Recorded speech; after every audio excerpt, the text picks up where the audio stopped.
Hi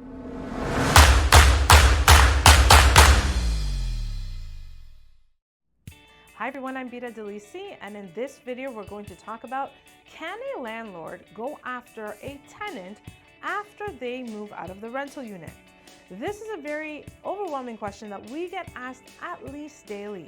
And the reason why is because previously, I was going to say over the past 5 years, the Landlord and Tenant Board has changed their procedures as to how landlords can pursue former tenants.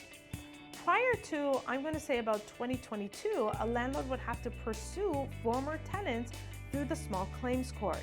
Now, a landlord can pursue a former tenant for unpaid rent arrears, unpaid utility bills, and damages through the Landlord and Tenant Board on what is called an L10 application.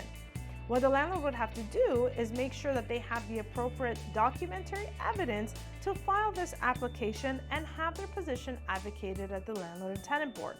What I mean by evidence is if the landlord is going after rent arrears, they would have to show a rent roll or a summary, some sort of documentation to prove that the rent has been missed or not paid. In accordance to unpaid utilities, they would have to produce documentary evidence such as utility bills, outstanding invoices, or demand requests for payments from utility service companies to show that the bills have not been paid. As well as if they're going to seek damages, physical damages, they have to show through the board that those damages were done because of the tenant's willful or negligent conduct. So things like holes in the wall, things like scuffs on the hardwood, those are more referred to as normal wear and tear and not really damages caused by the tenant's willful or negligent conduct. Now, the L10 application has its own procedure, and that's usually that procedure is separate from the typical end notices, which have a standard certificate of service.